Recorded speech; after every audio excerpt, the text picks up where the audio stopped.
Welcome back to the deep dive. Today, we're diving into the world of AI risk management. Yeah, it's a hot topic. It really is. And I know you're all eager to get a grasp on those new ISO standards. ISO IEC 23894.2023. Yeah, exactly. The ones everyone's talking about. So we've Yeah, got this fantastic guide navigating AI risk management to help us break it all down. we'll unpack the key takeaways and really get to the heart of this complex topic. Exactly. So let's start with the basics. What exactly AI risk management? I mean, for someone who's maybe just hearing about this for the first time. Okay, well, imagine AI is this incredibly powerful engine that's propelling innovation across all these industries. Right, like a driving force. Yeah, but just like with any powerful engine, it needs to be carefully managed so you don't have any, mishaps along the way. So AI risk management is like the brakes or the steering wheel for AI, Exactly. We're talking about being proactive, anticipating problems like security breaches, making sure it's used ethically. right, and making sure it doesn't kind of go rogue and cause unintentional harm. Yeah, the guide actually mentions a company that was using AI for supply chain optimization, and they were hit with a pretty bad data breach. Oof.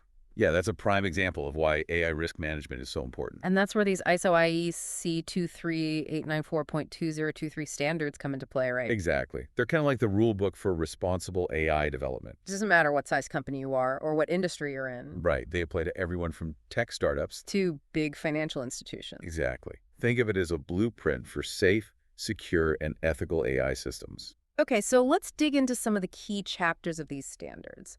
One that really stood out to me is advanced risk identification techniques for AI systems. Oh, yeah, that's a big one. How do we even start to find these risks that could be hiding within these complex algorithms? It's like detective work. Yeah. You're searching for potential vulnerabilities, but within AI systems, not a crime scene. Right. And we can't just focus on the obvious stuff. No, we need to be thinking several steps ahead. So how do we do that? The guide talks about probabilistic risk assessments, or PRAs. TRAs. It sounds a little intimidating. Okay, well, think of it like planning a road trip. You probably think about things like the weather, the traffic, potential detours. Right, you want to be prepared. The PRA is kind of like that. Yeah. It helps you assess the likelihood of things going wrong with your AI. And what the impact would be if they did. Exactly. It's like a risk map for your AI journey. I like that. A risk map. Okay, that makes sense. The guide also mentions something called Bayesian inference. Right, that's a powerful technique. What is that? Exactly. It's like updating your GPS as you drive. You start with an initial plan, but then you adjust based on traffic, road closures, new information. So you're constantly refining your understanding of the risks. Exactly. As your AI interacts with the real world and you gather more data. Okay, so we've got PRAs, Bayesian inference, and then there's causal analysis. Causal analysis. And this isn't about figuring out, what caused the AI to spill its digital coffee this morning.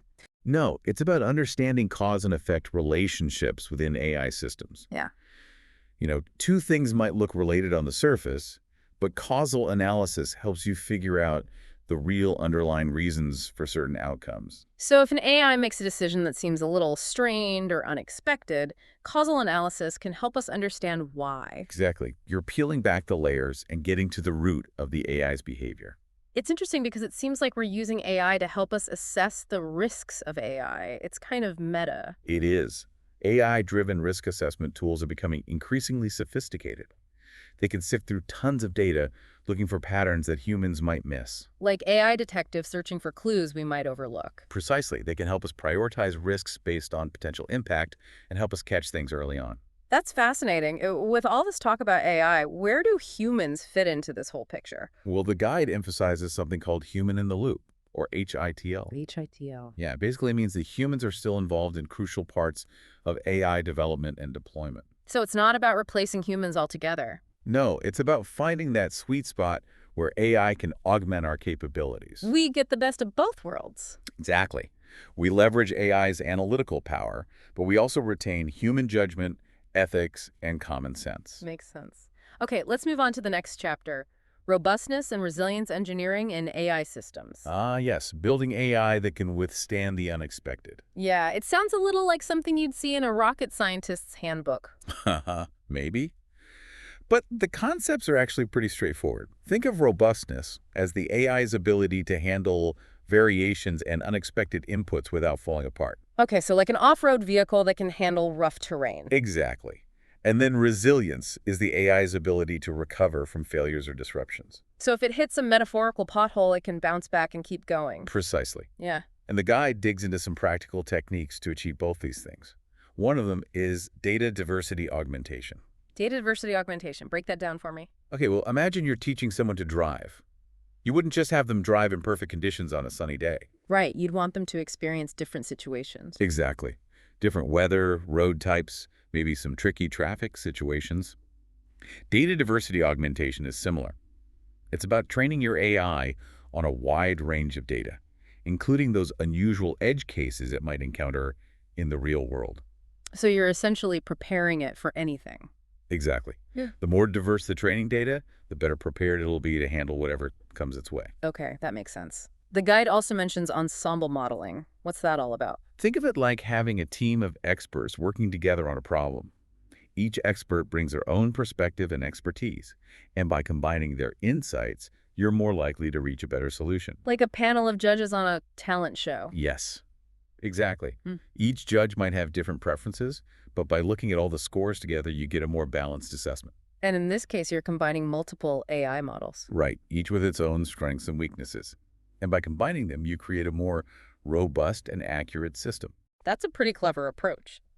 So we've got data diversity, ensemble modeling, and the guide also talks about these dynamic feedback loops. Dynamic feedback loops, yes. What are those? These allow the AI to learn and adapt in real time based on the feedback it receives. So it's like a self-correcting mechanism. Exactly. Yeah. If the AI makes a mistake or encounters something it hasn't seen before, it can adjust its behavior based on that feedback. Like a GPS that's constantly recalculating the route. Yes, exactly. Dynamic feedback loops make AI much more responsive to changing conditions. This is all starting to come together. But what about those times when things go wrong, even with all these safeguards in place? Well, that's where failure response protocols come in. Okay, so like a plan B for AI. Precisely. You outline what to do if the AI encounters a problem or starts acting up. You've got to have a safety net. Right, especially when these systems are making critical decisions. We can't just hope for the best. And what about monitoring the AI over time? Is that important as well? Definitely. Even the best AI models can experience what we call performance degradation over time. What do you mean by that? Well, the data they were trained on can become outdated, or the conditions they operate in might change. It's like a car that needs regular maintenance. To keep it running smoothly. Exactly. You need those regular checkups and tune-ups to prevent problems down the line. This is all incredibly insightful. Thanks for walking me through it. Of course, happy to help. Now I'm really interested in getting into some of those specific techniques for actually mitigating risks. Well, in that case, we should move on to advanced risk mitigation strategies in AI deployment. That's where things start to get really tactical. All right, let's get tactical. What are some of the key strategies the guide highlights? Well, one of the most fundamental steps is data validation. Data validation. Think of it like building a house. You don't want to use faulty materials, right? Right. It's the same with AI. You got to make sure the data you're using is accurate, reliable, free of any errors or inconsistencies. Garbage in, garbage out, as they say. Yeah, exactly. And the guide actually recommends using specialized tools that can automatically spot those inconsistencies. Tools for data validation. Yes, they can help catch things that humans might miss. It's all about having those checks and balances in place. Okay, so data validation. What about understanding how the AI is making its decisions? Right, that's what we call algorithmic transparency. Algorithmic transparency. Okay, if we can't understand why the AI is making certain choices, it becomes very difficult to trust those choices. Or to catch any potential biases that might be creeping in. Exactly.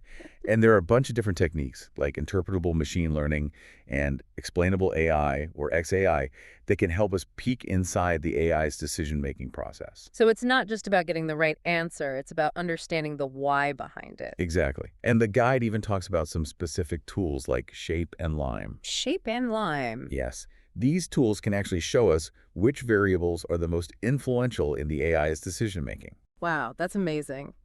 And what about monitoring the AI in real time? Is that an important piece of this puzzle too? Real-time monitoring is critical. Think of it like having a dashboard that shows you all the vital signs of your AI system. You're keeping a constant eye on its performance. Exactly. It lets you spot potential problems early on and take action before they turn into something much bigger. So we're being proactive, not reactive. Exactly. We're staying ahead of the curve and preventing those oh no moments. This is all making a lot more sense now. The guide also mentions using user feedback to update the models. Yes, user feedback is invaluable. It's like getting reviews on a product. So it helps you make the AI better. Exactly. It gives you insights into how the AI is actually performing out in the real world and helps you identify areas for improvement. It's all about continuous learning and improvement, right? Right. User feedback helps us create AI systems that are more effective and more user-friendly. It makes them better for everyone. The guide also briefly mentions something called risk transfer mechanisms. Ah, yes, risk transfer. They're those. It's essentially a way to share the burden of risk. It could involve things like using insurance to cover potential losses or partnering with other companies that have specific expertise in AI risk management. So if something does go wrong, you're not shouldering all the consequences on your own. Exactly. It's a way to mitigate some of the potential financial or reputational damage. That's smart. Okay, so we've talked about identifying risks, mitigating risks, but what about setting up the right systems from the get-go? That's where governance comes in, right? Absolutely. The guide has a whole chapter on proactive governance frameworks for AI risk management. Okay, so this is all about building that solid foundation for responsible AI. Exactly. And the guide emphasizes a multi-stakeholder approach to governance. Multi-stakeholder, so it's not just the tech people who are responsible here. Not at all. Everyone needs to be involved, from the data scientists and engineers to the compliance officers, the legal experts, even the end users. Wow, so it's a big team effort. It is. It's about getting everyone on the same page and working together to ensure responsible AI development and deployment. Collaboration is key. Exactly. And the guide also highlights the importance of clear risk ownership. So someone needs to be accountable if something goes wrong. Right. It's about having clearly defined roles and responsibilities so that everyone knows who's in charge of what. Okay, that makes sense. The guide also talks about keeping track of all the compliance requirements, Ah, yes, that's crucial. which can be quite a challenge in this rapidly changing world. Absolutely. It's important to have systems in place to track all those evolving regulations and make sure your AI systems are always compliant. The guide refers to this as automated compliance tracking, Automated compliance tracking, yes. It's an ongoing process, not just a one-time check. and it helps you stay ahead of the curve. Exactly. You want to avoid those legal or ethical headaches down the road. Makes sense. And then there's the need for regular audits and reviews, Audits and reviews are like taking your AI system for a checkup, making sure everything is running smoothly. right? You're evaluating what's working, identifying areas for improvement, and ensuring you're meeting your risk management goals. So it's all about continuous improvement. Precisely. You're always learning and evolving. The guide also mentions the importance of having a contingency plan. Ah, yes, the what-if plan. So, like a plan for when the AI decides to take an unexpected vacation. Haha, well, not exactly. But you're on the right track. It's about anticipating potential problems that could arise. Technical glitches, data breaches. Yes, and having a plan in place to minimize the damage and get back on track quickly. So we're prepared for anything. Exactly. A strong contingency plan is a crucial part of responsible AI development. You never want to be caught off guard. This has been really helpful. It feels like we're building a solid foundation for ethical and responsible AI development and deployment. We are. And in the next part of our deep dive, we're going to explore how to weave those ethical considerations into every single step of the AI lifecycle. Can't wait. See you in part 2. See you then. Welcome back to the deep dive. We've been laying down the groundwork for understanding AI risk management, and now it's fascinating to see how these principles actually play out in different industries. Yeah, it's like these ISO standards are kind of a universal translator, right? They adapt to all these specific challenges in different sectors. Exactly. Let's start with something that I think hits close to home for a lot of us: AI in hiring. It seems like everyone's using AI to screen resumes these days. It is becoming increasingly common. The guide actually has a case study about a company that got into a bit of trouble with their AI hiring platform. Uh-oh, what happened? Did they accidentally hire a robot instead of a person? Not quite. Hmm. The problem was that the AI had been trained on all this historical hiring data, Right. and that data unfortunately reflected existing biases in the workforce. So the AI was basically perpetuating those biases, even though it wasn't programmed to do that intentionally. Exactly. It's a classic example of how AI can inherit human biases if we're not super careful. That's a little worrying. So how did the company fix this? They use the ISO standards for guidance and put in place a bunch of different measures to reduce bias in their hiring process. Okay, like what? Did they send the AI to some kind of diversity training? Well, they started by really carefully auditing the data that they were using to train the AI, making sure it was as diverse and representative as possible. So cleaning up the AI's diet, Yep. making sure it was getting good information. Yeah, exactly. They also use these things called fairness metrics to evaluate the AI's recommendations, making sure that candidates weren't being penalized based on things like gender or race. So they were making sure the AI was being fair. Yes, and they even use some more advanced techniques like adversarial debiasing. Okay, what is that? It's kind of like giving the AI a sparring partner that helps it learn to identify and overcome its own biases. Oh, so they're training the AI to be more self-aware. In a way, yes. But maybe the most important thing they did was make the whole decision-making process more transparent. Oh. So the human recruiters could understand why the AI was recommending certain candidates. So the humans could double-check the AI's work. Exactly. And make sure it wasn't relying on harmful stereotypes. It's a good example of how these ISO standards can really help build AI systems that are not just effective, but also fair. Absolutely. Okay. Ready to move on to another industry. Yeah, let's do it. What else you got? All right, let's talk about insurance. The guide has a case study about an insurance company that used AI to streamline their fraud detection process. Using AI to catch insurance scammers. That sounds pretty intense. It is. Fraudulent insurance claims cost companies a ton of money every year, so they're really motivated to use AI to stop it. But I imagine there are some risks there too. What if the AI accidentally flags a legitimate claim as fraudulent? You're right, that's a huge concern. Yeah. And this company took it very seriously. They knew that false positives could really damage their reputation. So how do they balance catching the bad guys with protecting the innocent? They used a multi-layered approach with different types of AI models to identify suspicious activity. So like a team of AI detectives. Yeah, something like that. They also use something called synthetic data for testing. Synthetic data, is that like AI-generated fake news? No, no. It's artificial data that's designed to look like real data, but it has specific patterns that represent fraudulent activity. Oh, so they were training the AI on fake scams. Essentially, yes. It helped the AI learn to spot those sophisticated tricks that fraudsters use. Clever. But were humans still involved in this process at all? Absolutely. They had what's called a human-in-the-loop system. It's human in the loop. Okay. Yeah, so any claim that the AI flagged as potentially fraudulent was still reviewed by a human expert. So it was a partnership between the AI and the human. Exactly. The AI was a really powerful tool, but they still relied on human judgment for those final decisions. That makes sense. So did it work? It did. They saw a big drop in fraudulent claims, and they kept those false positives really low. That's impressive. Okay, what other industries are using AI in interesting ways? Let's talk about energy. The guide has a case study about an energy company that implemented AI for predictive maintenance on their equipment in remote locations. Predictive maintenance. So the AI is like a fortune teller for machines. Huh, kind of. Hmm. The goal is to predict when equipment might break down so they can minimize those costly disruptions. That's smart, especially in those hard-to-reach places. Right. Sending a repair crew out to a remote location can be a huge hassle. But I imagine those harsh environments pose some challenges for AI too, right? Absolutely.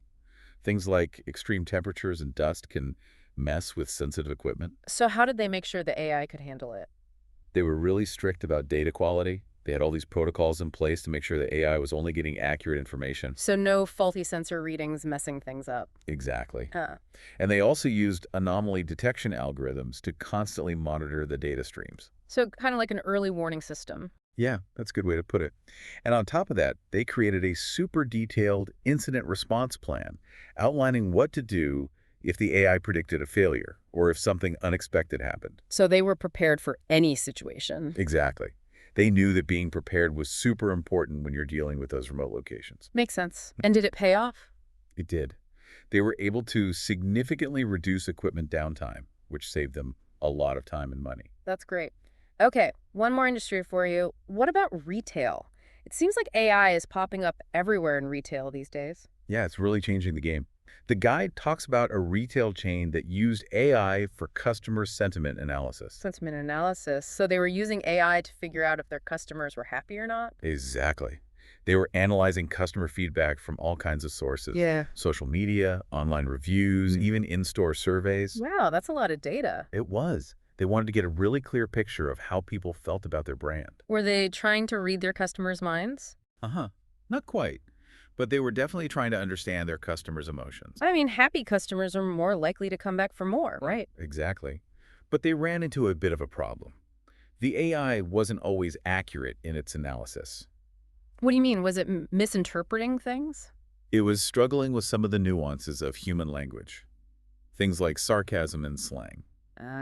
It's hard for machines to understand those subtle cues, isn't it? It is. So to fix this, they put a lot of effort into improving the AI's natural language processing abilities. So they gave the AI a crash course in linguistics. Yeah, exactly. They upgraded the algorithms and expanded the AI's vocabulary so it could better understand all those complex ways that humans express themselves. And they made sure it was getting good quality data, right? Oh, absolutely. Yeah. They really tightened up their data validation process, so the AI was only analyzing the most relevant feedback. So no more trying to understand random emojis and internet slang. Right. And they also started using those model explainability tools so their analysts could understand how the AI was making its predictions. So if the AI said a customer was angry, they could see why. Exactly. That transparency helped build trust in the AI's insights. And ultimately, they were able to significantly improve the accuracy of their sentiment analysis. That's great. So it helped them understand their customers better. It did. They were able to create better marketing campaigns, improve their products, and ultimately create a better customer experience. It's fascinating to see how AI is changing the retail landscape. All right, let's switch gears one more time and talk about an industry that's using AI in some truly mind-blowing ways. Okay, which one? Pharmaceuticals. I know they're using AI to speed up drug discovery and develop treatments for all sorts of diseases. Yeah, it's an incredibly exciting field, but it comes with a whole other set of challenges. I bet. What are some of the unique risks that pharmaceutical companies face when using AI? Well, one of the biggest concerns is data quality. The accuracy of the AI's predictions is completely dependent on the data it's trained on. Right, so if the data is bad, the results could be bad too, potentially even leading to harmful treatments. Exactly.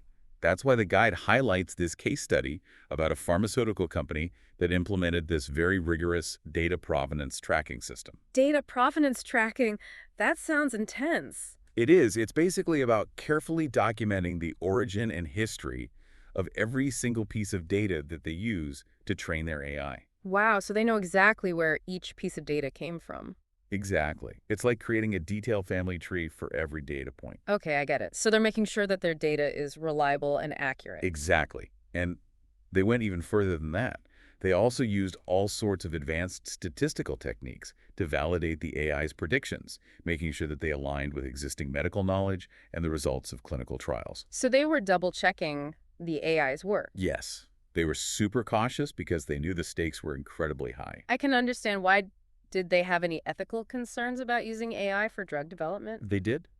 They recognized that AI could potentially be used to develop treatments that weren't accessible to everyone or that prioritize profits over patient well-being. Right, that makes sense. So how did they deal with those concerns? They established both technical and ethical review boards. Review boards. Yes, these were made up of experts from different fields: medicine, law, philosophy. A diverse group of people. Exactly. And their job was to oversee the development and deployment of any AI systems. So they were there to make sure that the AI was being used responsibly. Exactly. They understood that AI is a powerful tool and that it needs to be used wisely and ethically. This case study is a great example of why it's so important to think about the bigger picture when we're talking about AI in healthcare. I agree. It's not just about the technology, it's about the impact it has on people's lives. Well, we've covered a lot of ground today. It's clear that these ISO standards are playing a huge role in shaping a more responsible AI landscape. Absolutely. And they go beyond just the technical side of things. They really emphasize the broader societal implications of AI. And that's something we need to be thinking about. Definitely, AI isn't just a tool for businesses or researchers.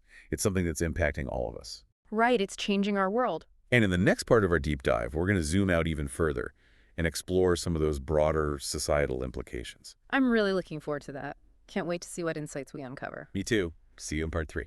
Welcome back to the deep dive. We've been, really digging into the details of AI risk management. Yeah, getting into the nitty-gritty. Exactly. And now I think it's time to step back and look at the bigger picture. The societal impact. Exactly how AI is changing the world around us. It really feels like we're at this turning point, this new era, Full of possibilities. but also uncertainty. Yeah, for sure. AI isn't science fiction anymore. Right. It's part of our everyday lives. From the apps we use to the way we work to the cars we drive, it's everywhere. It's almost like it's becoming this invisible force Shaping our choices, influencing our decisions. without us even realizing it. Right. And while this guide, really focuses on those practical aspects of AI risk management for organizations, Right, for companies. yeah, it also acknowledges that AI is having this much broader impact on society as a whole. So it's not just about protecting businesses, it's about understanding how AI is changing humanity. Exactly. We need to think beyond the technical stuff and consider the ethical, the social, even the economic implications. That's a big task. So where do we even begin to unpack all of that?